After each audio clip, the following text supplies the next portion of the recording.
परमात्मा अंदर है, सब कुछ अंतर योग है।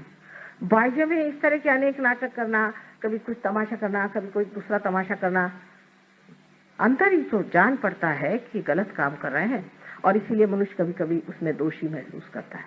और कोई कोई लोग तो सभ्यता की दृष्टि से सोचते हैं कि हमेशा दोषी रहना ही अच्छा है। जैसे सवेरे उठिए, उनसे बात करिए, माफ करो माफ करो माफ करो, भाई क्या हो गया, आखिर क्यों परेशान हो रहे हो, ठीक से तो बात करो। सवेरे से उनको यही लगता है कि मैंने कुछ ना कुछ गलती कर दी है। अंग्रेजी भाषा भी ऐसी है कि बोलते वक्त हमेशा आई एम अफ्रेड, भाई काहे के लिए अफ्रेड, आपसे तो दुनिया अफ्रेड है।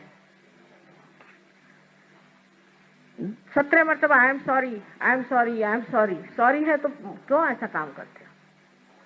तो जिस आदमी में इस तरह की न्यूनता की भावना आ जाती है, वो भी लेफ्ट विशुद्धि पकड़ लेता है।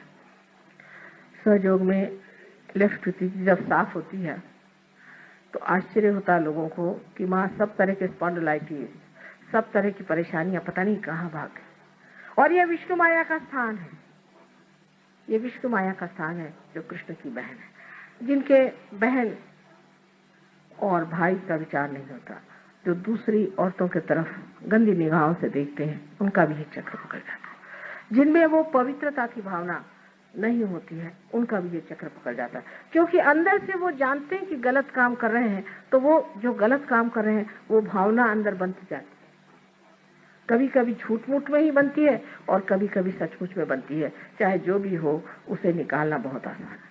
सबसे तो बुरी बात यह है कि सुबह से शाम तक बताया जाएगा तू बड़ा पतित है और मेरे लिए आप अगर 500 रुपया ला दीजिए तो मैं तुम्हारे पाप मोचन कर दूंगा। माने आपका पैसा मोचन होते ही आपका पाप मोचन भी हो जाएगा। और फिर रात दिन यही खोपड़ी में डाला जाता है कि तुम पापी हो, तुम पापी हो। तो मनुष्य सोचने लगता है कि वाकई मैं पापी हूँ। इसमें मैं देखती हूँ कि कैथोलिक धर्म के जितने भी लोग आते हैं उनकी लेफ्ट विशुद्धि हमेशा पकड़ी रहती, क्योंकि उनको तो जाके कन्फेशन करना पड़ता है कि मैंने पाप किया। अब किया भी नहीं होगा तो भी करना ही पड़ता है, क्योंकि जिस दिन चर्च में जाओ कहना ही पड़ता है। इस तरह की अजीब अजीब परंपराओं से भी मनुष्य इसको पाता है। गलत मंत्र कहने से हो जाता है, अनेक चीजों से लेफ्ट विशुद्धि पकड़ी जाती है। सिगरेट पीने से, तंबाकू खाने से, सबसे लेफ्ट विशुद्धि पकड़ी जाती है। अब राइट विशुद्धि तो ऐसे लोगों की पकड़ती है कि जो बहुत जोर जोर से डांट के बोलते हैं, चिल्लाते हैं और बिगड़ते हैं, और जिनका गुस्सा बड़ा तेज होता है, और जो प्रेम से बात करना जानते ही नहीं, और जो बहुत ज्यादा भाषण देते हैं झूठ मूठ के, जिनको कुछ ज्ञान नहीं, जिन्होंने आत्मा को पाया नहीं तो भी लेक्चर झाड़ते हैं, उनकी भी राइट विशुद्धि पकड़ती।